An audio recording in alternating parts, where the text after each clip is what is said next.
My name is Mary Sykes, and it's my pleasure to host this Chamber of Commerce Sustainability and Property Construction Summit, together with our sponsors and our contributors today. It's a very important topic. Sustainability is important for our county, our country, and the globe. It is important across all sectors, but none more so than property and construction. The summit today will deliver a sustainable prospect for what can happen if spirits are willing in Hertfordshire, both from a building design solutions point of view, together with how best to work with partners, supply chain, and customers to achieve building net zero. Thank you so much to our contributors and sponsors, namely Green Building Design, Hertfordshire County Council, Hertfordshire Growth Board, and Wilmot Dixon. It will be my pleasure to announce each speaker who will present, some with slides, some without slides. We will share them at the end of the presentation so that you've got links to those items, along with relevant dates of events to look forward in the future. May I say hello to our guest speakers in turn. First, we've got Councillor Richard Roberts, leader of Hertfordshire County Council. Hello, Richard. Thank you for being with us. Next, we've got Patsy Dell, Director of Growth, Hertfordshire Growth Board. Good afternoon, Patsy. We've also got Richard Davidson, Director of Wilmot Dixon Construction. Right. Hello. And we've got Simon Green, Director of Green Building Design. And a great friend to the Chamber and supporter is Carol Massey, Head of Construction of the Access Group. Hello to Carol. So I mentioned earlier, feel free to put your comments into the chat section. Just to let you know, we've got about an hour's worth of presentations to get through. And if you can make note of your questions, and then you can come off mute and put yourself back onto camera at about 3:30. We appreciate it. So the first of our presentations is a strategic vision for Hertfordshire. And I'd like to tell you a little bit more about the newly elected Councillor Richard Roberts, leader for Hertfordshire County Council. Richard was first elected to Hertfordshire County Council in 2003 as the member for Kings Langley, and he previously served as a cabinet member for adult social care during the COVID-19 pandemic, cabinet member for public health, and cabinet member for children's services, and cabinet member for partnerships and performance. He's chairman for the Health and Wellbeing Board, and he's become leader of Hertfordshire County Council in May of 2021. May I offer our congratulations, Councillor Richard Roberts, and over to you for the first of our presentations.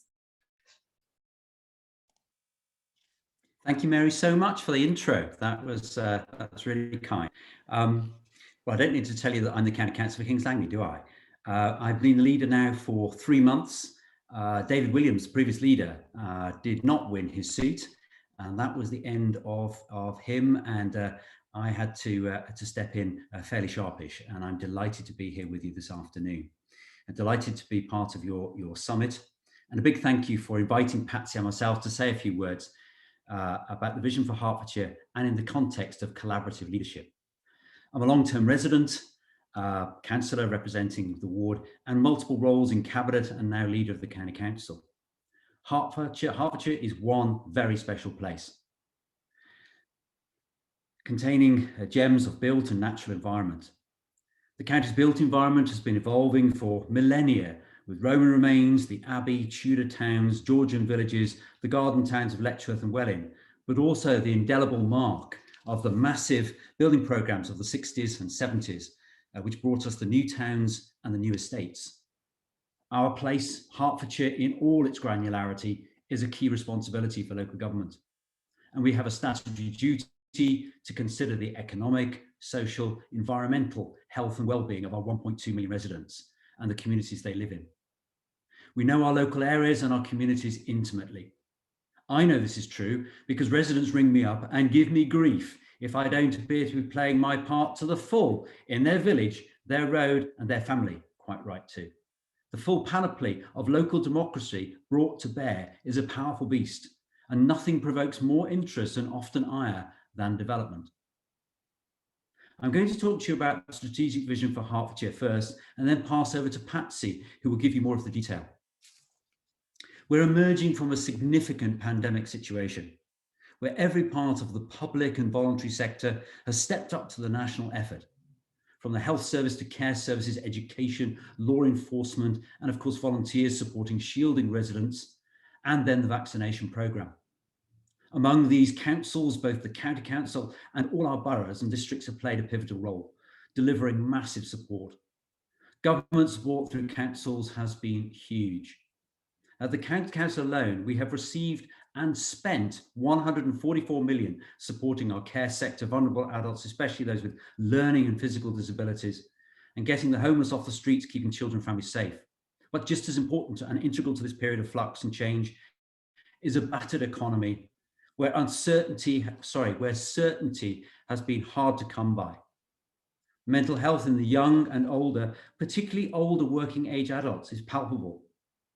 We're also seeing increases in child safeguarding, domestic abuse, and symptoms of self-isolation. Hertfordshire County Council has been at the sharpest interface between national and local delivery, providing certainty and financial security for broad swathes of service delivery, and now through our COVID recovery funds, supporting our residents back into health, work, and out of isolation. We're putting 9.6 million over the next 2 years into recovery, and that was approved last week by Cabinet. As we move into life living with the pandemic and think about recovery, the question of local leadership of place is never far from our minds. Even through the pandemic response, we never lost sight of the need to take a long-term, place-based view of our area and what our communities need. In parallel with the frontline COVID response, we continue to work collaboratively as the Hertfordshire Growth Board, keeping focused on our long-term growth ambitions and building our local governance into a solid statutory footing that speaks to the collaborative way that we are aligned politically with the civic, business, health leadership realm in Hertfordshire. There may be advantages of a single-tier council for place shaping and planning, but here in Hertfordshire, we believe in the strength of working together across district, borough and county councils, not forgetting the huge input from town and parish plans. We've worked ever closer with our partners in business, the LEP, health, further and higher education, and with the voluntary sector. We've actively engaged with government and lobbied hard for Hertfordshire's interests with an ambitious programme of joint work across the key areas. My vision, should I say our vision, is for a cleaner, greener, healthier Hertfordshire. COVID recovery is the immediate need, with health and wellbeing stressed for 1.5 years now. But where our natural and built environment, its interconnectedness and its ability to bring strength and resilience to individuals and communities is absolutely essential and has been. By focusing on the environment, sustainable development, health and wellbeing, I hope these priority drivers will be seen to wash across and through all we do as we move towards carbon neutrality in 2030, where diesel and petrol cars are phased out, where no new property will be supplied with gas or oil to burn, and where our demographics are producing an ageing population and with fewer available for employment, so fewer younger people coming through. 8 short years is all we have to meet our first organisation, carbon neutrality. Colossal change, nothing short of heroic, with cultural and behavioural changes needed on a scale last seen, well, this year in fact. We have to take our residents with us on this awesome journey. We're determined to deliver sustainable growth, and by that I mean for business, for the environment and for our communities. We have to be a place of choice for business. We have to attract. We must also continue to deliver high quality services, spend wisely, and through our joint investments deliver holistic social, economic and environmental value. The Prime Minister has recently spoken of levelling up and greater devolution within county areas, and that is something I welcome, given the strong knowledge and leadership we have in Hertfordshire. Government has recognised that county areas have the identity, affinity and real economic geographies to be the building blocks of devolution. The levelling up agenda is recognising the important role of places like Hertfordshire, not just to deliver revenue to the Exchequer, and it does in bucket loads, but because counties have had their issues exacerbated by the pandemic. We are one of the tall poppies, but we cannot be complacent about our place, and I welcome a collaborative effort to secure a county deal with government. In Hertfordshire, we're supporting business and economic growth at a local level.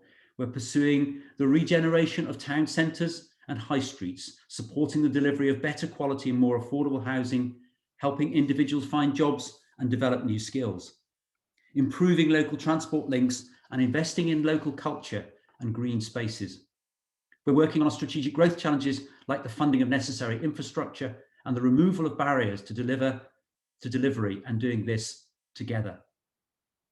Government needs to trust councils to deliver and evolve with more powers and responsibilities to the sector. Without the local knowledge, vision and expertise of local government, it is unlikely the levelling agenda will be addressed successfully. Going forward, there is an opportunity for government to make more use of the strategic capabilities of local government to deliver national priorities.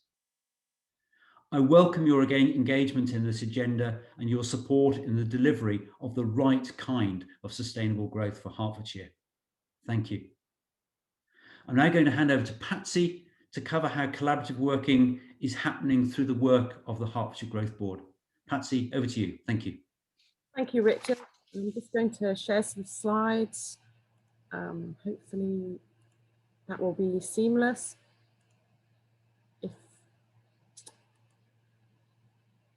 Just click on. Could somebody do me the thumbs up if they're showing okay? Marvellous. Thank you, Mary. I'll talk very quickly. Richard provided that fantastic strategic context, and I want to just put some flesh on the bones of how we're working together to deliver that sustainable growth for Hertfordshire.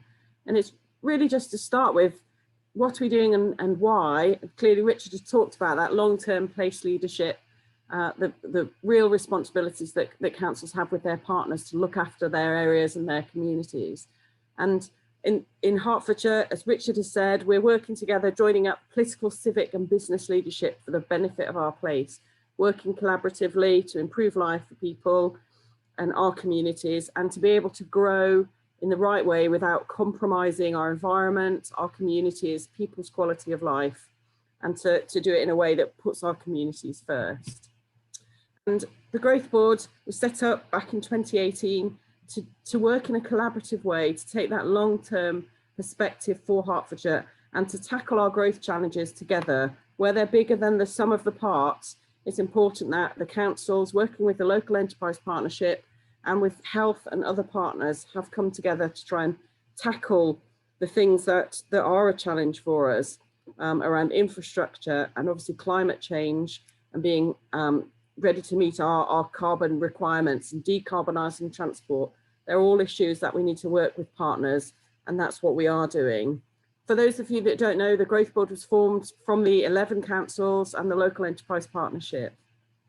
So it really is a hugely important place-based and political, civic and environmental collaboration for Hertfordshire, the place. Over the last year, through COVID, we continue to work on this in parallel with our colleagues who were working on the front line, as Richard said, to support our communities through the pandemic. We've developed a website and visible presence. We've a joint team that we've set up working across Hertfordshire. And towards the end of 2020, all of our leaders of the 11 councils agreed that we would move our governance to a statutory footing. So the Growth Board is now an accountable, statutory, formal joint committee, a governance model that all the local authorities are signed into. And that's a very strong position when we're engaging with government about the future of Hertfordshire, to be able to say that we've taken that step. That's the strength of the governance working together politically and in civic terms in Hertfordshire. Over the last year, we've been focusing on a range of issues in Hertfordshire, taking account of the impact of the virus on our communities and the impact on the economy that the virus has had. And these are the key areas that we've been focusing on, identified by leaders and partners.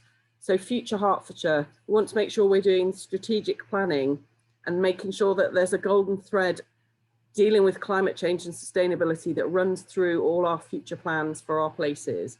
We're looking at obviously climate change and sustainability anyway, but also making sure that the Growth Board is a delivery vehicle for those ambitions and the requirements that we need to meet.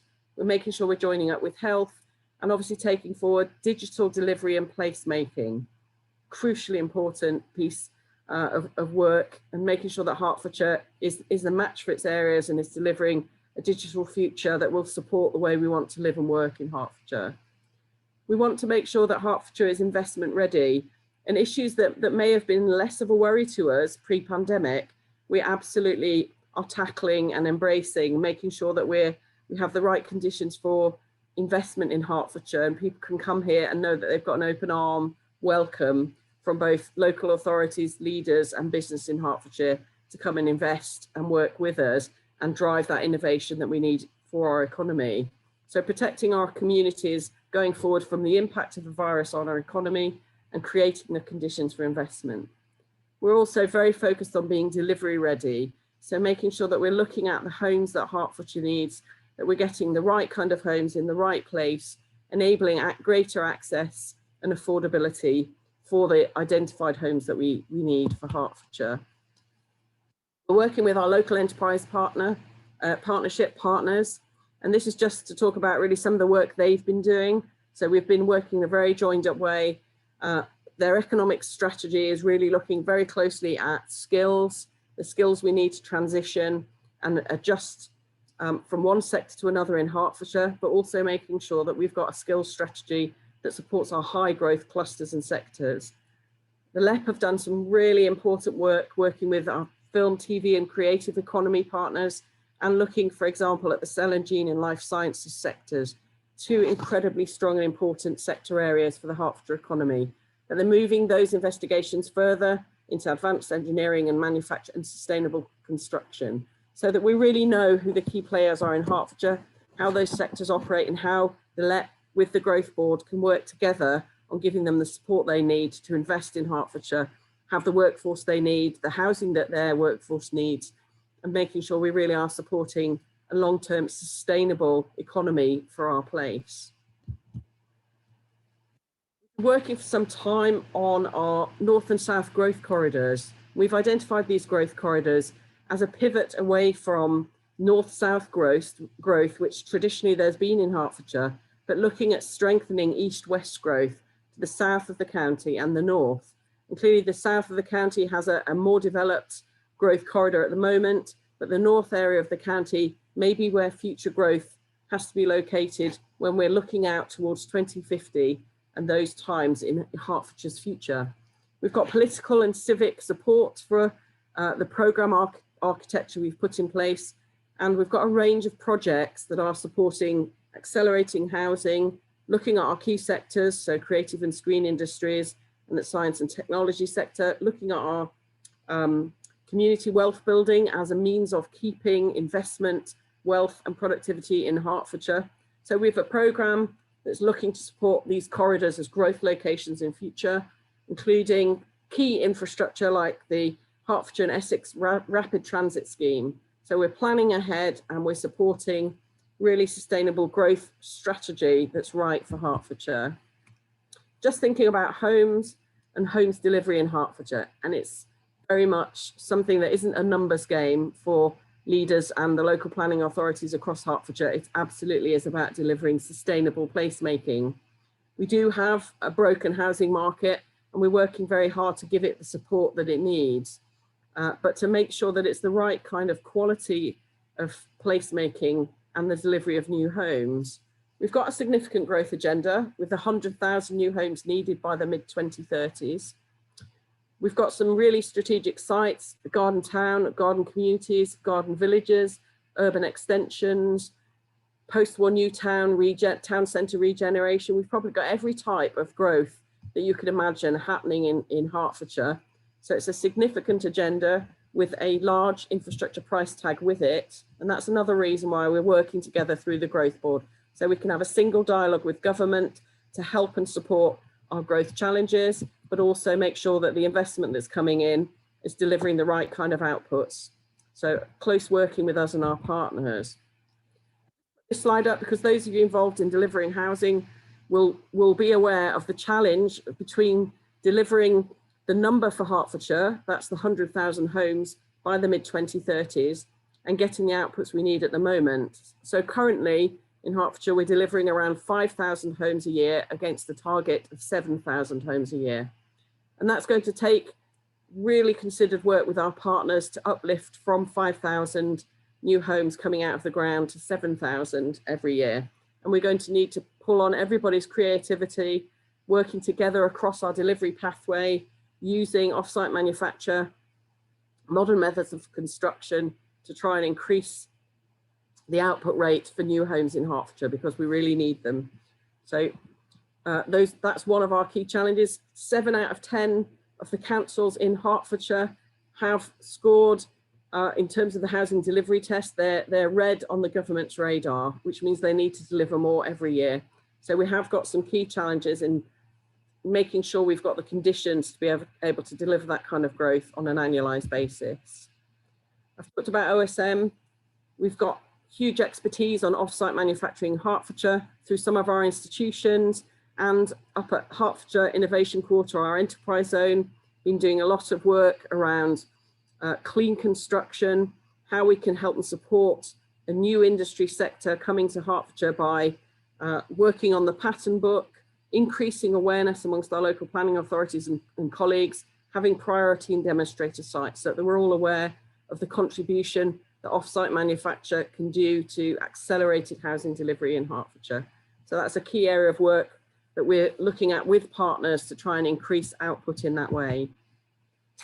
I mentioned earlier, and Richard has given a beautiful introduction to our concerns about climate change and meeting our climate change and carbon reduction net zero targets in future. There's the Hertfordshire Climate Change and Sustainability Partnership, which works closely with the Growth Board, so that the work the Growth Board is doing can be a vehicle for making sure we're delivering on decarbonisation of transport. We're looking at biodiversity net gain. We're thinking about water conservation. So all of the projects that I've mentioned earlier, we're making sure that sustainability is a golden thread that runs through our thinking and planning and delivery as we go forward. I'll stop there. That's been a very rapid run through the work of the Growth Board, but I hope that's been helpful. And I will now try and stop sharing. Patsy, just while you're doing that, I want to then thank you to Hertfordshire from Hertfordshire County Council and the perspective. I don't know if we're getting a bit of feedback.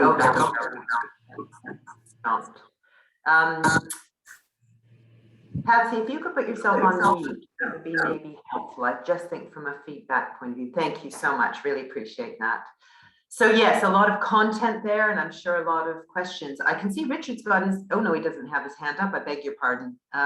It's now for the next presentation. We do have a lot to get through. Again, please enter your questions into the chat function and we'll get to those. We already have some questions that have come in as well. But it is very beneficial that we have Richard Davidson, Director of Wilmot Dixon. He's hugely passionate about the environment and the construction industry's place to play in helping us achieve net zero. Richard, as I say, is the Director of Wilmot Dixon, responsible for business development, early tendering and market engagement. He's based in Hertfordshire. He's involved with construction and development schemes across East Anglia and London, bringing his knowledge and that of the company's expertise to both the public and private sectors.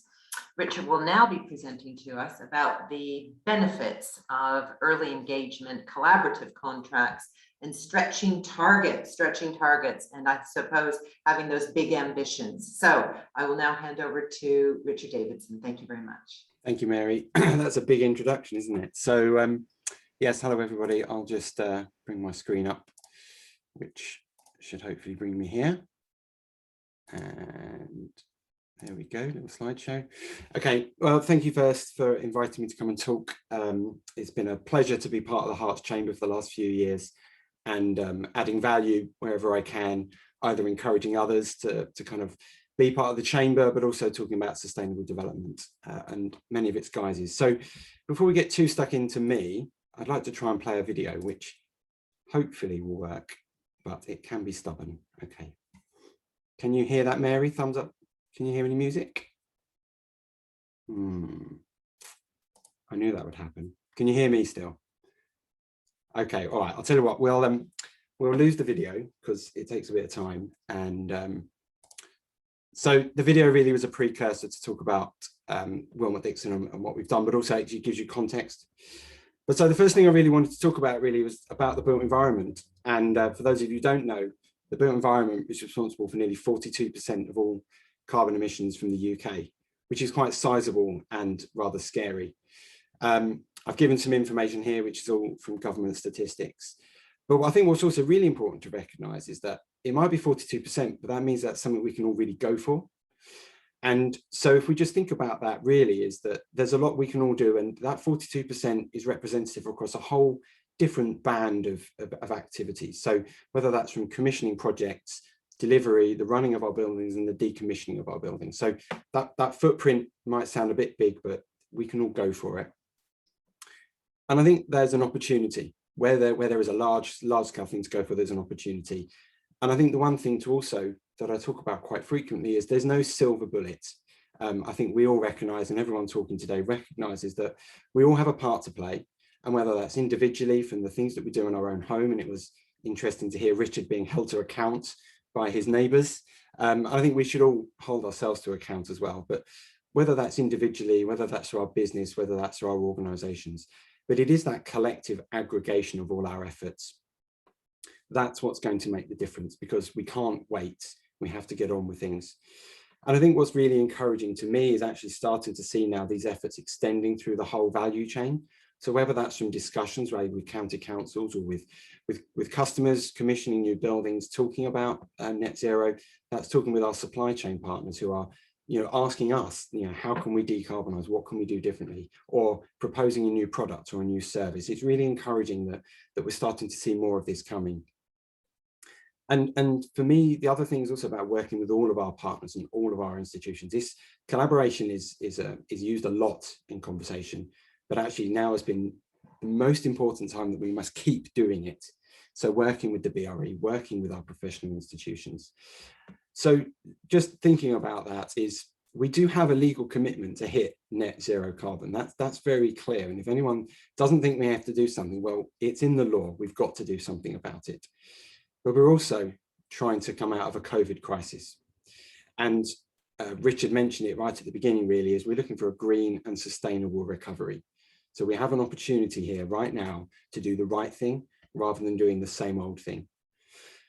What I also understand is a lot more funding now is being channeled to low carbon and green developments. So never have we seen so many people shifting their pensions. We're seeing more pension funds being created, which are all around green investments. We're seeing oil companies concerned that shareholders are moving their money. The money is moving to the future, and the future is a green construction sector. And that's both at that really small level, that personal level. So whether you've looked at your own pension funds and thought about changing your investments, but also, the mega £1 billion funds. So as well as the money moving, we also know that legislation is being changed so that we absolutely do hit those targets. So one of the really interesting things actually is I came across a report recently from Accenture and IHS Markit, which talked about, there was a business pulse survey, and understanding how many organizations. So we've talked about people, we've talked about the government, so let's talk about the businesses. This is a business community. How many businesses have set themselves a net zero target? So the survey said 15%, which for anyone who knows about tipping points, we're pretty close to that tipping point where everyone will start to adopt this. So that's encouraging. But actually what was really, really fantastic to see in those results is that over 26% of all of the businesses in the construction sector have got a net zero target, carbon target. So we are a leading industry around decarbonisation.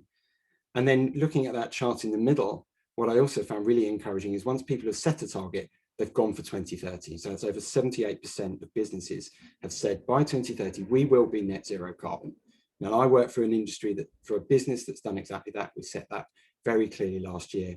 We're under no illusions that that's a really tough thing to do, because once you start drilling into what that means is it's actually quite scary to start with.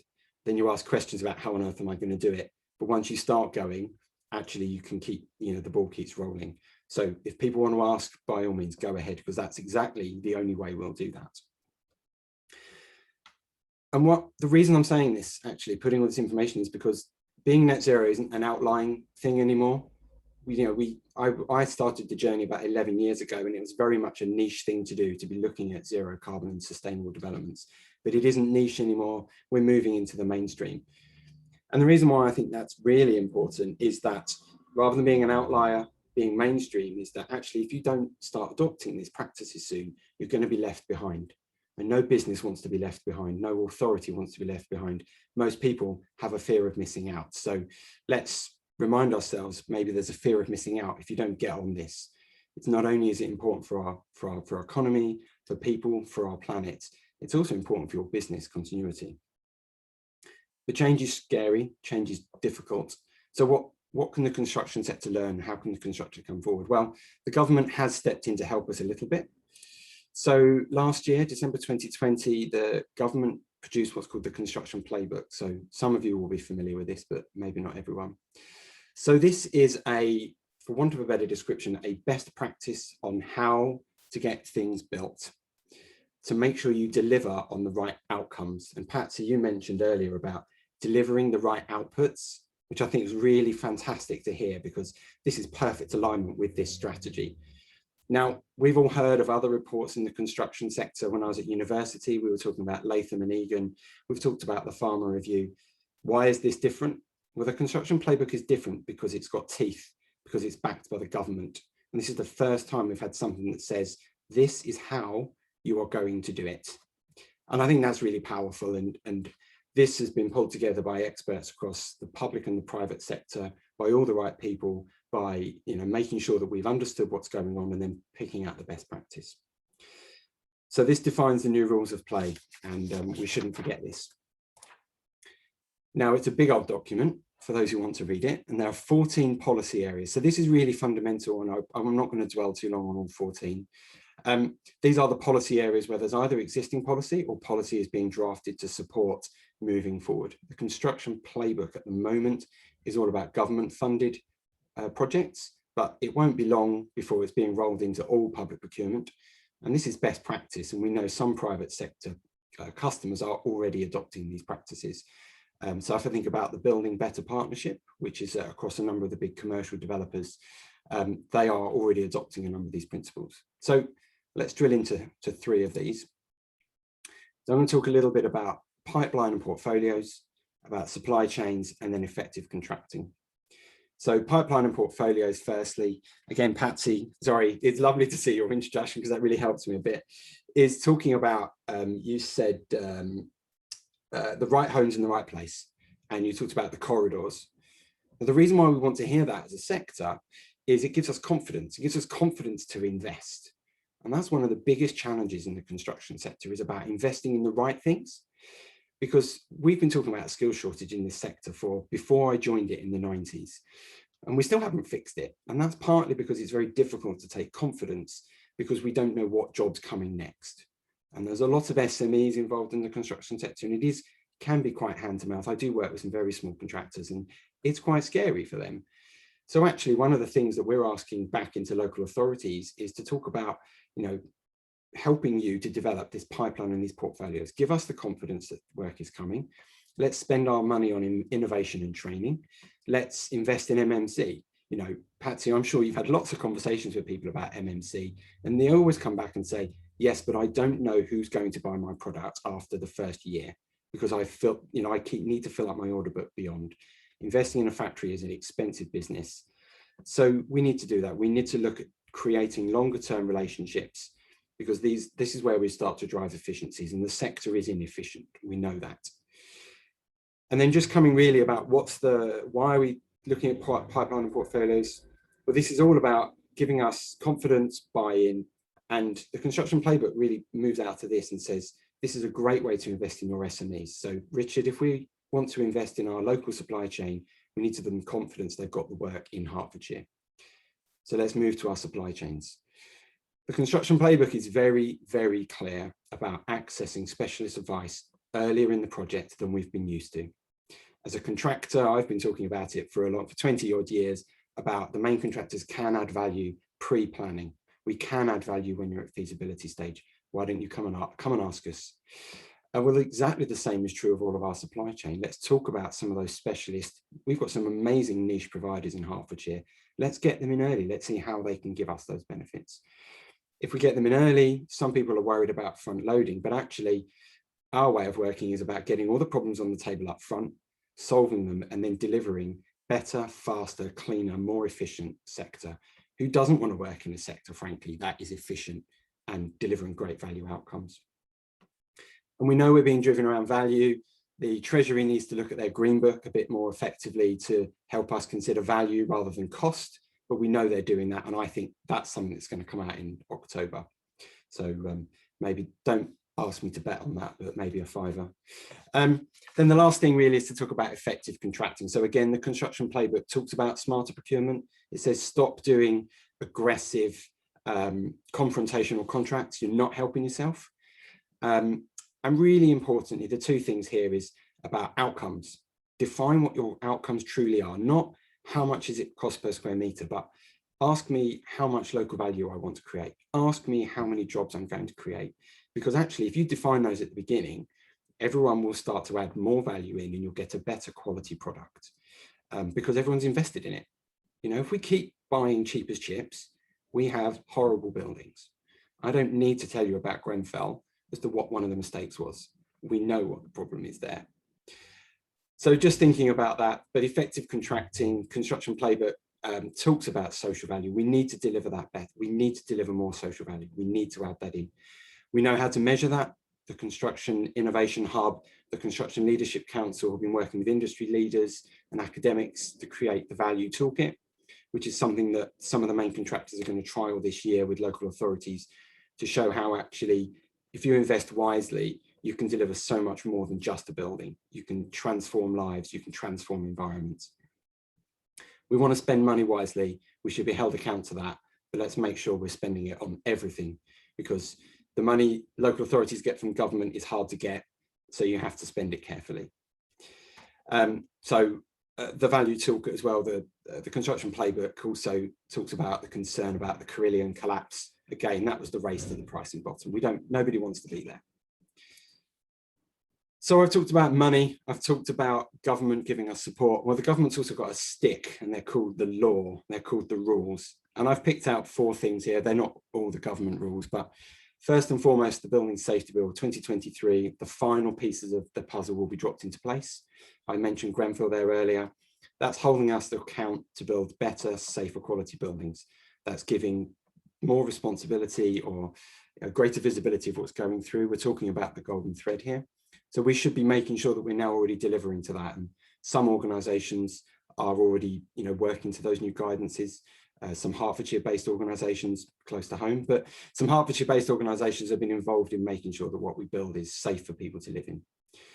2025, the Future Home Standard. We're all talking about it. We're going to talk about it a lot soon. It's coming. We're going to have to deliver to that. So why aren't we thinking about it now? And I've just read a report an hour ago in Inside Housing about the number of homes that were delivered last year in the social housing sector. Less than 2% have achieved the Future Home Standard. Those are homes being delivered last year. And the reason I'm saying that's because you're going to have to retrofit them by the end of the decade. It kind of seems counterintuitive to me. And I think, and this is a very personal view, so it's not a Wilmot Dixon view, I feel we're going to be held accountable. We knew the rules. Why didn't we enact them? We shouldn't be waiting. We've all talked about our 2030 net zero targets. And by 2035, all buildings have to be EPC-C. That's a massive ask. That is over 18 million homes in the UK have got to be decarbonised in the next 14 years. We're nowhere near that number. So not only are we failing to deliver enough homes, which Patsy pointed out, we're also failing to decarbonise those homes. So very quickly, and I'm probably running out of time, sorry, Mary. I just picked up this article from the BBC website a couple of days ago. This man in Wheathampstead, he's decarbonised his home. But what was really good about this report is that they talked about the value of why he's done that. So low energy bills, low carbon emissions, better quality air, an all-round good quality house. So we shouldn't have to wait for the BBC to tell us about one house. These should be happening all the time, and we should be doing them now. So almost finished. This is all about being a better business. And one of the things we know is that a lot of people now are choosing their businesses by to purchase from or to work for because they have values. They are values rooted in being kind to each other, if we want to put it in that terms. So we should be thinking about how our businesses need to shift. If more and more people are moving their pensions to low carbon funds, then we should be a low carbon business. And I should also be thinking about how I'm going to protect my business by supporting my people. So a low carbon business with low carbon employees is going to be delivering for the future, and I'm going to have a lower staff turnover. At the bottom are some numbers from a McKinsey report, and I was just going to quote here very quickly. Employees are agitating for decisions and behaviours they can be proud to stand behind and gravitating towards companies that have a clear, unequivocal and positive impact on the world. That's the sort of business I want to work for. That's the business I know I work for, because climate change is without doubt the single biggest threat we have to our current existence. We need to do something about it. So I'm going to say thank you for listening to me, but actually I'm not going to close on my words. I'm going to close on the words of someone that we all know.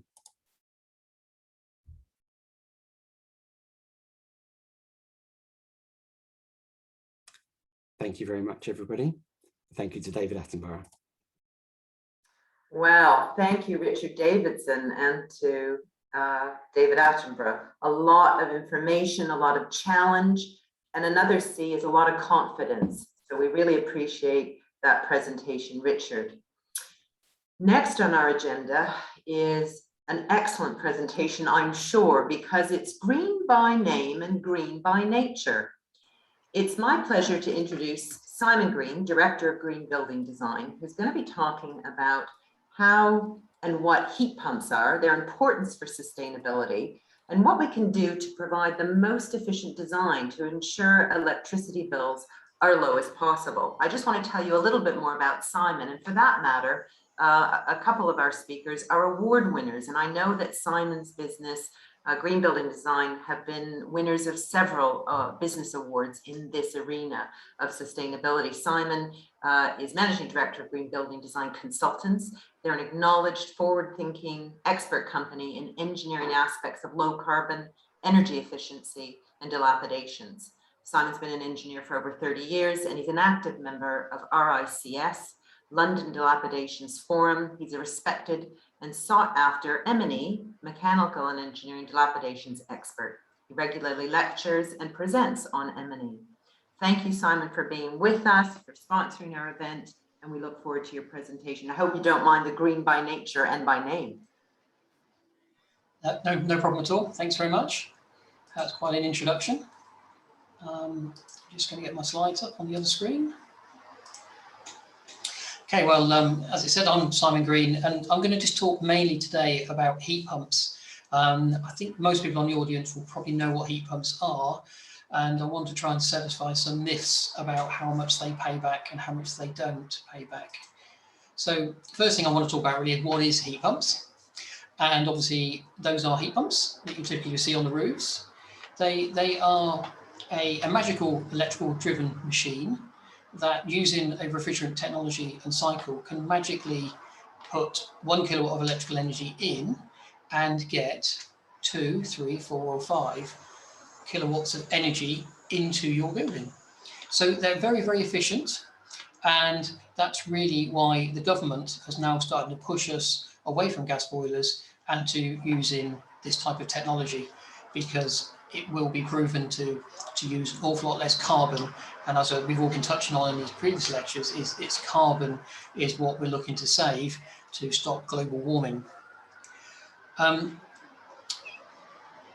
source heat pumps have been around in the industry for many, many years. Typically you would have seen them in buildings, in office buildings, and they would then link to an airside system, and the refrigerant cycle would just be used to compress and either extract heat from the building or bring heat into the building using latent heat on the refrigerant cycle. And now, with the drive to make these things more domesticized, we were looking at that technology now to, instead of being airborne, to being waterborne. So really what we're going to talk about today is making air source heat pumps that generate hot water. Typically that would be then used domestically to heat your house and provide the hot water. So how efficient are air source heat pumps? You'll often hear a term, whenever you're involved with engineers, it's all in code to make us sound clever. And you often hear the term of a COP, or a coefficient of performance. Now that's a technical term that looks at this machine, this engineered machine, and it will look at its efficiency at two perceived conditions: the outside temperature, where it's trying to extract the latent heat, and then the internal temperature that you're trying to provide water to. We're going to touch on that more in detail, but typically if you had it would be look at a specific moment in time, say -2 outside, and how efficient is it at producing then water at 55 degrees internally. Now, obviously during a average heating season, the COP would vary potentially not on a daily basis, but almost on an hourly basis. So that makes it very, very difficult to know how that machine works throughout a heating season. So what the manufacturers have helpfully tried to do is provide an SCOP, or a seasonal coefficient, which tends to give the average efficiency over the heating season. So then we can then really look at that number and say, well, this machine has a seasonal efficiency of 3 or 4, and usually it's in that band at this type of unit, which is providing a water-based heating system. So the question we often get asked is, why does my air source heat pump have an immersion heating in it?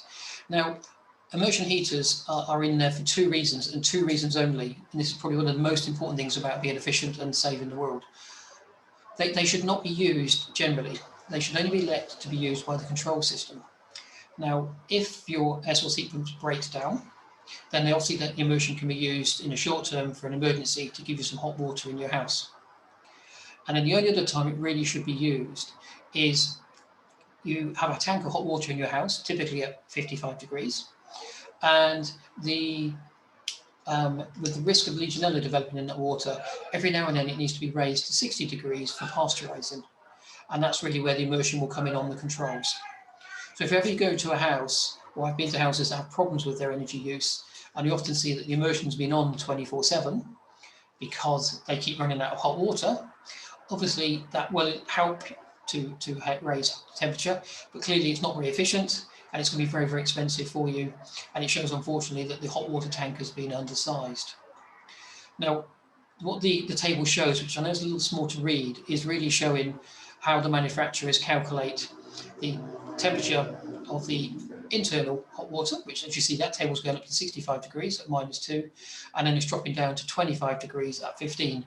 So that kind of shows the difference in temperatures that the air source heat pump will run at, relevant to the outside temperature, to give you the correct amount of heating inside your house to provide your heating. The air source heat pump really is quite a complicated piece of equipment on those different temperatures. And what it's really, really important to do is, when air source heat pumps first came out into the industry, we were really looking at connecting them to new systems and connecting things like underfloor heating. And now that we're looking at retrofitting them into houses that were replacing gas boilers, it starts becoming a little bit more complex, because really the temperatures that a boiler works at are much, much hotter. Really, the air source heat pump wants to work efficiently at 55 degrees, and a gas boiler would typically be set for 80 degrees. So this gives us some of the problems now with how do we integrate those systems. So the first slide there is talking about now some costs, because obviously that's the first question we're asking is, we're going to have to change away from our, happy to use gas boiler to one of these new confangled things. Unfortunately, air source heat pumps do tend to cost more than gas boilers. Now, obviously, there's a lot of variables, there's a lot of design needed, but typically, in our experience, they're about twice the cost. So often then people say, yeah, but they're so efficient, they'll pay back.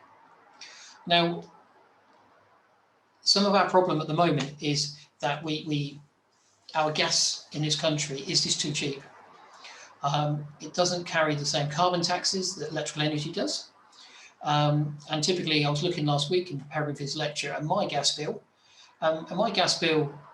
is about 4p for a kilowatt hour, compared to 14.4p for a kilowatt hour of electricity. So we're on the verge of sort of 3.8 times more expensive. So think back to those efficiencies. And I mean, obviously you just did some calculations there, as I've shown, that, a modern condensing gas boiler, which is pretty high efficiencies of about 98%. So if we had 10 kilowatts of heat into the house, that's going to cost you 41p. Now, that would become more expensive if we had an old-fashioned gas boiler that's pretty old and chunky, where the efficiencies can be down at 80%, and that could then raise it up to 50, 52p for your 10 kilowatts. Now, comparing that then to an air source heat pump, now if we take the lower end of our seasonal coefficients, our SCOPs, at 3 times, which some of manufacturers are that low, and electrical energy is, say, 3.6 times more expensive, then on that particular model, you can see your 10 kilowatts of heat into your house is going to cost you 48p. And at that condition, it's actually costing you more money than it would a gas boiler. Now, you would be saving 3.6 or 3 times as much carbon. So from a carbon point of view, it's great for the environment, but potentially for your pocket, it's not. Now, this is compacted further in the complications because the manufacturers of air source heat pumps really only want to talk about the heating season and heating your house. And obviously it will also heat a tank of hot water. Where we see there are some great efficiencies to be had and careful design needs to be done is on hot water. The manufacturers aren't great at publishing how efficient the machines are in the summer, only to say that they're at the top end and maybe better. Which puts us into the 4 pluses. Some people say 5, maybe even 6 to 1, which again, thinking about it, 1 kilowatt of electrical energy in, 6 kilowatts of hot water. It's hugely, hugely efficient and hugely great and financially good. So the way we would consider to try and get the best out of your air source heat pump is to really, really carefully look at the hot water. And some of the tips for today is that hot water tank has to be sized for the whole load of the house for the day. And that does need a little bit of careful engineering with the engineers and the architects to work out the flow rates of the taps and the problems of potentially where can that 1, 2, or even 3 tanks of hot water are located in the existing houses. But by doing that and then setting the controls so that it heats it in the afternoon, when the outside temperature is typically its hottest, and even in the winter, you'll get better efficiencies, creeping us more towards the 4 than the 3. And in the summer, we'll certainly get some great efficiencies. So really, we need to ensure that our tank is sized for the whole day's load and it's controlled, which is most important with the design that it's switched on in the afternoon, I beg your pardon, not typically in the morning at 5 a.m. as I often see, where the usual plumber has set it up like he's done a gas boiler. And then ideally, the air source heat pumps need to be located in the west and the south facades, where again they're going to attract a lot more solar heating and solar gain. Oops. So how can we reduce the costs? Now, I need to distinguish between carbon and costs. And air source heat pumps will absolutely 100% start reducing carbon, as you have seen with the cost of electricity, where we need to then be looking at ways of reducing costs in the home. The obvious thing would be to obviously insulate our houses. And whilst economically you don't have great paybacks to internally clad, and obviously all the decoration has to be changed, or to externally clad, we found real problems at the moment. The planners won't allow us to do that. And usually then we're looking at then putting in double or even triple glazed windows. And I see going forward from now on, all of our existing housing stock is going to have double and triple glazing installed. And insulating internally and externally is much more expensive and difficult. The heating medium really needs to be changed to either have underfloor heating, which, as I said earlier, works better at 55 degrees, which is the optimum temperature for air source heat pumps. Or alternatively, typically your gas-fired boiler will have been sized for an 80-degree temperature and a 70-degree return. And without being too technical, when you put 50-degree water through it, you don't get as much heat out. So therefore, you need more surface area on the radiator. So you're looking at then potentially changing the radiators to larger ones. Again, these are all costs against efficiency, and they're difficult to make payback stick up. Another really good one is we need to introduce what we call smart controls. So we have a room temperature sensor, digital preferably, in every room, and then we give you lots and lots of training on how to use them, so that like the guest bedroom gets put down to 14 degrees in the week and up to 21 or even 19 when the weekend comes and somebody's using it. And you can do that at a room by room level to really try and save some energy. One of the best things probably to go with air source heat pumps is some solar cells on the roof. Again, we're forever fighting with the planners. So Mr. Robertson, we've got to talk to your planners, because the planners don't want us to have these systems in on our buildings. And we have many, many problems where the planners refuse the solar cells to go in, even though they're in building regulations. But that will offset a large part of your heating gain. And at the moment, up until March 22, there is an RHI grant that can be paid back to put new air source heat pumps in, which can obviously help towards the capital. And that's the things we can do from an engineering point of view. But probably our biggest impact is going to be our education on slightly adjusting and changing the way we're going to have to live. We're all going to have to buy slippers and put jumpers on in the winter. We're going to have to consider putting our houses not as hot as they've been used to. And we're going to have to really start looking at rationing how much hot water we use and making those considerations, because our generation is ruining it for our kids. We have been too used as a society that for 99% of us, there's no such thing as fuel poverty. If you look at your personal bills, if everybody goes home tonight and gets their gas bill out and gets their electrical bill out, I expect it's like mine. 25% of it is gas. And what does the gas do? It does the heating, all the hot water, and it does all the heat rings cooking. What does your electricity do? A few tellies, some fridges, some freezers, tumble dryer, washing machine, and the ovens. And yet it's 3 or 4 times the cost, and it's doing hardly any work. We have been used to that gas being too cheap. And whilst it's been described as political suicide, I only think the government are going to start going forward with removing carbon taxes of electricity, which as our grid becomes greener are quite frankly unfair. And we'll actually start moving those carbon taxes onto gas to start radically increasing gas costs compared to electricity.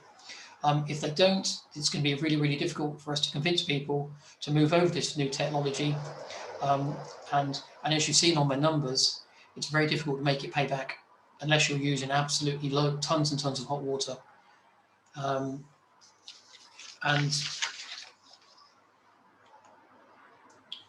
Sorry, that's the wrong button. And really, I was just going to summarise on that with questions.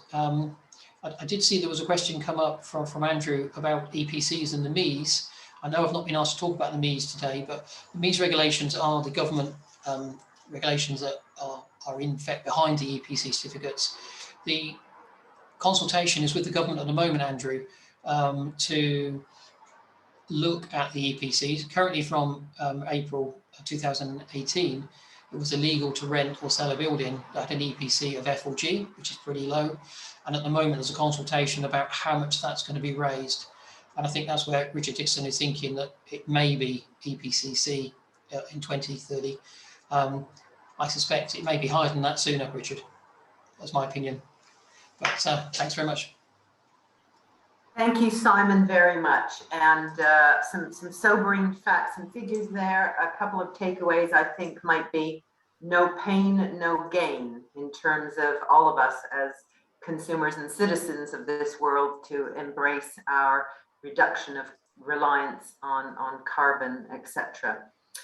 It is now the part of our agenda today to open up to our audience for questions and answers. I can see that Andrew Goodman did ask a question. I think it was directly to Richard, and it's been answered in chat. Andrew, I hope that that is sufficient. If you can, feel free to take yourselves back onto camera and off mute. If you've got any questions, simply raise a hand, or you can use the function at the bottom of the screen with reactions to ask a question. I do have some questions already that have come in, but I'm going to take a quick look across 2 screens just to see if we've got any questions. And again, please don't be shy. This is an opportunity for you to raise any questions or concerns, or actually maybe some solutions that you can help add to this topic of sustainability, particularly for the property construction sector.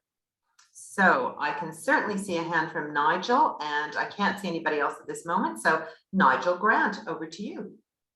Thank you very much, Mary. Nigel Grant from Brand Doing Business Support. I'd just like to pick up on something that Simon said towards the end of his presentation, and perhaps extrapolate on that a little bit. And he used the word education. And I'm wondering where there is going to be a political impetus to somehow balance what appears to be a financial constraint or additional financial needs, and actually meeting the targets and having consumers accept or be educated that these things are going to be necessary. And I do wonder whether there would be the political will behind it, because there seem to be some conflicting objectives there. And I'm very glad that Simon raised that word education, because to me, that's what it seems to all hinge on. But I do think it's very much, it's a political leadership that's required there. Richard Roberts, as you're the most senior politician on the call. Shall I go for? Oh gosh, yeah. Shall I go for it? I think the challenge of taking our residents on a journey which is expecting them to behave in a very different way, even to put their slippers on and a jumper on in the winter, is unbelievably difficult. And to do it in a relatively short time, and at the same time expecting them to pay more money for the privilege of doing that, it just cannot be underestimated. The sustainability agenda, which we are now actively engaged in for the first time in 30 years, because we did recognize this in the late 80s, early 90s. This is, you all know, this is not new. I know this is not new. And yet this is the first time that we are really genuinely across a system, all of us, engaged in this, and delighted to see what Richard pointed out, that 15% of all construction companies are actively looking at setting targets here. And I imagine that will increase rapidly. But it's almost in the paradoxical situation. We expect you to pay more money and more tax for the privilege of having less value, in this case, warmth or energy. And we might expect you to have your landscape compromised, or the roof of your house compromised by either a solar farm or a solar panel. We may need you to have a nuclear power plant at somewhere on your coastline. We are going to have to accept huge differences. And I absolutely am with you, Nigel. We do need government leadership on this. I think education is part of that, but I have a sneaking suspicion that you can educate somebody up until about the age of 15 or 16. They discover alcohol and the rest goes out the window. And then they get to their mid-20s, have a family, and they've forgotten what it was they were educated on when they were a kid on sustainability. But I mean, maybe that's not one for the recording. However, I do think you've got a really valuable point there. Thank you.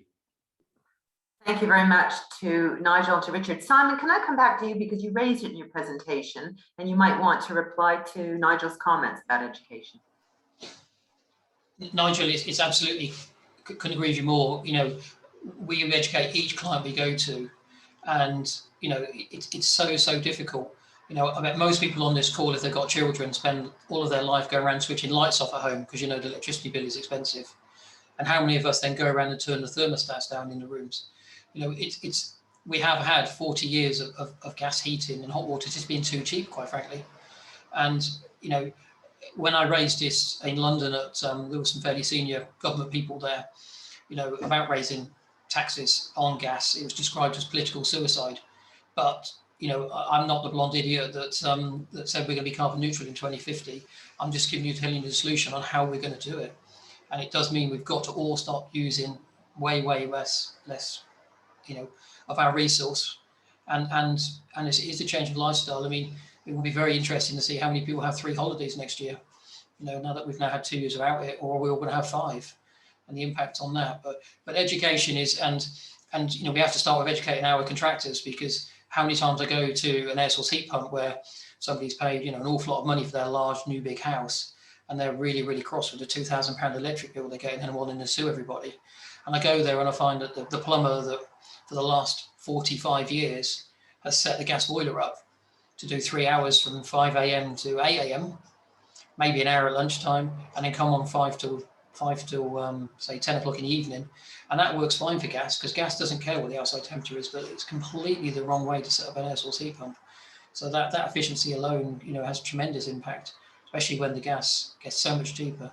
But so we do try and educate, and do try and do better controls. And, you know, it's such a shame that it costs so much more money, and often it's the first thing that gets cut before that beautiful, lovely kitchen and all those other things that go into houses. Thank you, Simon, very much. I've got a question now for Richard Davidson. In actual fact, in speaking to businesses across Hertfordshire, we're often told that the biggest barrier to their next growth position is skills, and skills in the labour market that exists currently, but also that is coming up through education. Can you give us your perspective about, if there aren't enough people doing the things that we need as relate to the construction industry and sustainability, how can we change this and how can we influence it? Okay, thank you, Mary. I was going to, that's quite nice. That segues quite nicely what I was going to comment on the previous observation. So I've been doing a lot of work with another county council around this area, and they've got some great stuff that we can nick, by the way, for Hertfordshire. I have sent them your address, Patsy, and Richard, I will get you involved as well. So part of this is around demand. So a market changes its supply when there's a demand. We know that economic is, that's a fact as far as we're concerned as human beings at the moment. And one of the difficulties we have is getting the demand for people to want to decarbonize. It's actually a generational shift.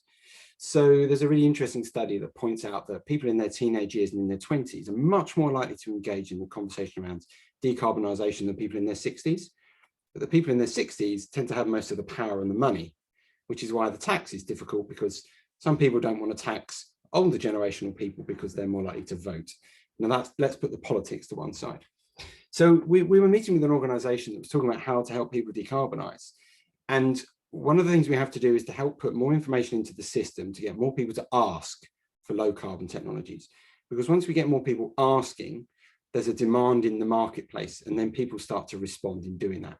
So Simon, you're in a lovely place to advise people on what to do. And I recognise that problem, that there aren't enough fitters to put in these pieces of equipment.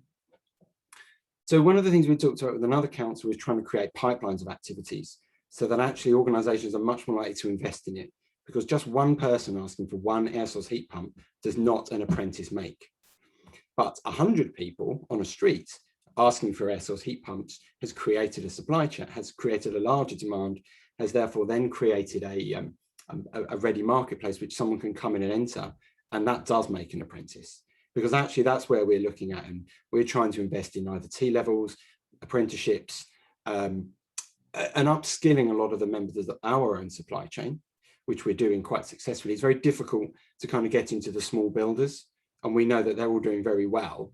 And I think that's where, with support from counties, we have to start putting in more stretching targets around what we should expect out of permitted development, particularly, is to kind of put stretching in there, talking about you know, if someone wants to put an extension on the back, they really ought to be looking in more detail at the other part of their house.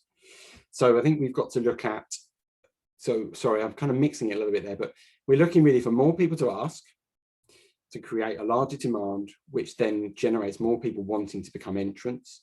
But we also have to kind of penalise the easy option, which Simon is saying. We kind of keep just rinse and repeating what we've always done. What we've always done has got us into this mess. So somehow we've got to kind of shift our balance. And the one thing I was going to say is, can we stop worrying about the cost? The cost is that we won't have any polar bears in the 2030s. The cost is our children won't be able to enjoy the planet that my generation and my parents have got, You know, I'm quite happy to go toe to toe with my dad, who's a baby boomer, and say, you kind of need to do something now, Dad, come on. And that's what gets me so exercised about this, because we actually all have to contribute. And it shouldn't have taken Greta Thunberg to tell us this. Well said, Richard. And along those same lines, in part answering that question, Richard was going to show a video at the beginning of his presentation, and I'd like to send out the link to that video. I've seen it myself, and it's really powerful from the eyes of a younger person. And that voice, I believe, needs to be said from that younger generation. You need people that look like you when you're listening and you're educating people for it to be really resonant. Thus, the Greta Thunberg example that Richard gave. I've got another question here, and this time it's for Patsy. If I can ask, and forgive the phrasing, but it is a question. The government just wants you to deliver the housing numbers regardless of what communities may want to happen. How can the Growth Board make a difference and protect the county from sprawl? Thanks, Mary. That's a lovely question for me. I mean, obviously the government is concerned about our housing numbers in this country. And to be fair, it's not something that's landed on their doorstep recently. We've been under delivering on housing for at least the last 4 to 5 decades. And, you know, that's partly why it has caught up on us. We also live differently these days. In smaller households, we're living longer. So there are a number of drivers for why the housing situation is. And in my lifetime, you know, the population of this country has gone from 58 million to 62, something like that. So, you know, there are many drivers for the housing situation. But that said, we do have a responsibility to play our part with that. And the Hertfordshire need is 100,000 homes to the, you know, early to mid 2030s. And that's being brought through in all of our local plans. So the government is holding our feet to the fire, which they do, but locally, we have choice, and through the local plans, the work of the Growth Board, it's our job to steer those sites to the right places in Hertfordshire where they have the infrastructure, and to work with our partners like Richard and others to make sure we're delivering really good quality places that are worthy of Hertfordshire and its, you know, fabulous traditions of the first ever garden cities. We need to work hard at, you know, building beautiful, to steal a phrase from the government, to translate that into what it means. So, you know, we've got a big responsibility in that. We need to be proactive. We need to work with partners, hold them to account, set the framework, be responsive, proactive, but set the bar high and be an active partner in our housing pipeline and delivery pathway. And that's what we're trying to do through the Growth Board. So, you know, there's not an easy answer. You've got to look at this in a really rounded way, I think, if you want to try and deliver quality places that you can be proud of. Thank you, Patsy. And Richard, as leader of Hertfordshire County Council, I don't know if you've got anything to add to that. What I would say is I would congratulate the Growth Board for bringing all of our local authorities under one roof, so that there is a collective voice and collective KPIs, if you like, around the agenda. Over to you, leader. I couldn't agree more, because I just reflect back on the earlier point about education. I think my education is about to go through the roof, already is, and it will continue to do so for the whole time that I'm leader, not just in this area and in this subject matter, but others as well. You might hope or expect that to happen. Second, coming back to this question, the government does require us to build more housing. Our families require us to build more housing. Ideally, they don't want any of that housing to be built anywhere near their families, and ideally it is built near somebody else's. I think the way that we overcome that is pretty much as Patsy said.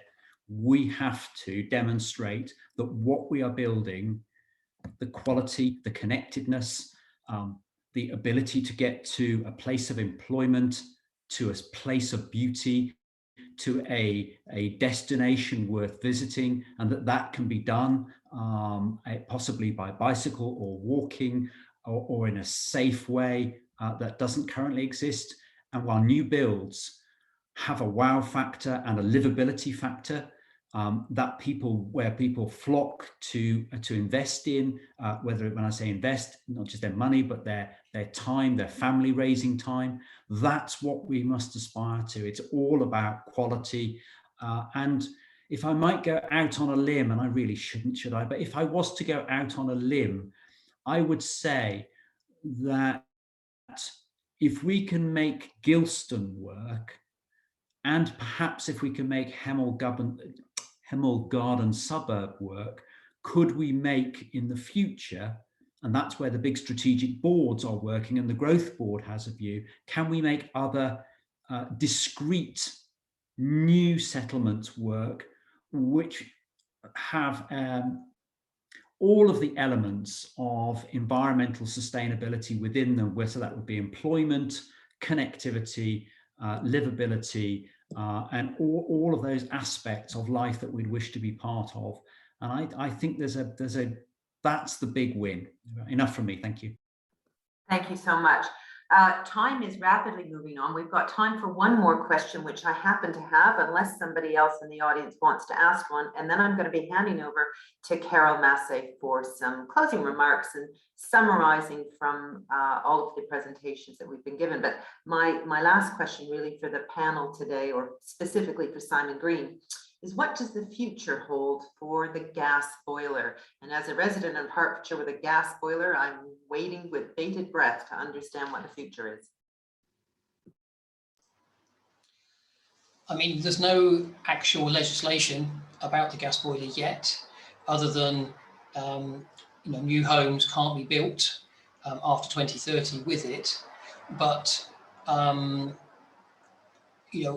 there will have to be a government incentive to encourage you to remove it. Now, I was reading in various articles that there was suggestions that by 2035 they could insist that you can't replace it with a gas boiler, and therefore you'd have to put an air source heat pump in. But one of my other pitches I've made to the government is we need to stop 4.8 billion we spent last year on North Sea oil. Let's use that money to encourage people to put photo cells back on their roofs and have a payback in 3 years. I do take Richard's point. We shouldn't be talking about the cost, Richard, but unfortunately, it always comes down to that when you make a personal decision. I think I convince everybody in this call to put photo cells in with a 3-year payback with the government incentivized original schemes. 15 years, it's much more of a push. And then I reckon you could say, you know what, Mary, you've had that 3 years now. You can have those subsidised for another 3 years if you put an air source heat pump in. Then after 6 years, you're on your own. And I think that's a strategy we've got to roll out. We want to make the North great again. We need to stop importing all these air source heat pumps from Japan and invest in some big factories of photo cells and air source heat pumps up north and create a massive economy up there. Because, not last year, year before, before Corona hit, we put 26,000 air source heat pumps in domestically. As Richard's written on the text there, we need to do 1 million a year for the next 20 years. That's how many air source heat pumps need to go in domestic houses. So let's have a factory up north, building 1 million a year, and have another factory somewhere else, maybe in Wales, doing millions and millions of photo cells. And that would be my pitch, Richard, back to senior government. Let's invest in the north. Let's get manufacturing going again. Let's build all this ourselves, and let's start putting it in. Thank you, Simon. And the immortal words of another great Hertfordshire business, every little helps. So we appreciate any of those incentives. Right, we are again at the point of our agenda where I'm going to hand over to Carol. As mentioned, I'm just looking around the audience to see if there were any last questions. But I think we're there. So Carol, if you wouldn't mind giving us your overview perspective about those presentations. You've got a wealth of experience in your own right in terms of the construction sector. And I know you've worked in engineering, you worked in house building, and more recently in technology as relates to the construction industry. But can you give us your thoughts? No, fantastic. Thanks, Mary. And again, thank you to all the speakers. An hour and a half is just not long enough for such a important big topic. And starting from Councillor Richard Roberts, as a person that's been appointed and the strategic vision to move things forward. It just gives great comfort, I think, from everyone on this session to know that we've got somebody there that's leading and has got all of this at heart and looking at, you know, how we're going to move things forward. Patsy, the community side, again, that is key. You know, we've got targets to meet and everyone says, oh, is it just a tick box exercise? No, actually, you're getting into the heart of what needs to happen, you know, right houses, right places, best quality.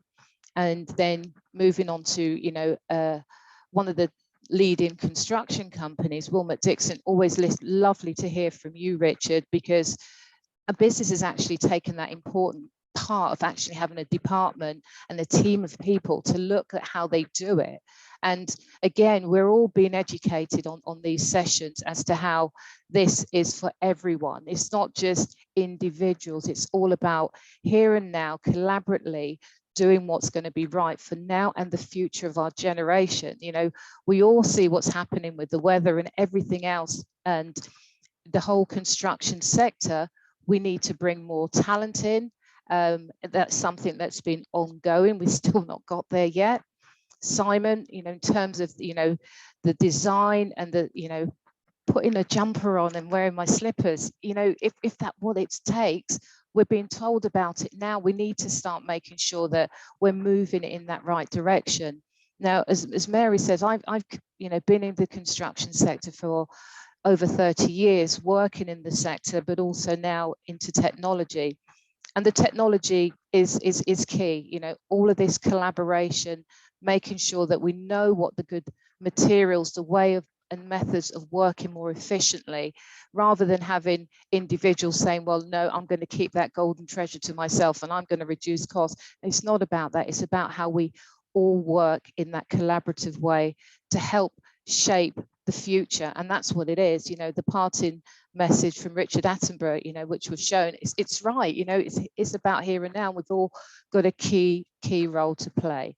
So Mary and everyone that was speaking, a really great session. As I said, an hour and a half for a big topic like this in a summit. I think we need to be looking at maybe a few more sessions like this. Thank you. Thank you very much, Carol. And I couldn't agree more. I think given the challenges of the COVID pandemic, we've tried to turn our attention to bringing short, succinct, powerful presentations to everybody in all parts of Hertfordshire, but hopefully in the next year to come, we can provide another summit, which will be up close and personal. It brings to mind a couple of notifications at this point in our agenda, dates for your diary. We will be hosting Hertfordshire Chamber of Commerce along with Hertfordshire County Council, a wellbeing conference on the 21st of October at Rockhampstead. So please make a note of that in your diary.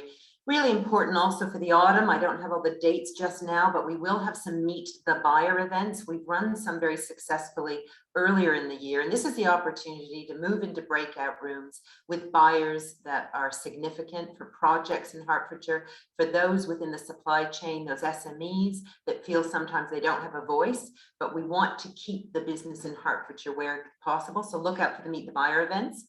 Also on the 11th of August, we have our first face-to-face chamber lunch of 2021. We're very excited and pumped to see you there. I hope that Councillor Roberts will be pleased to hear that it will be taking place at Hunton Park Hotel in Kings Langley.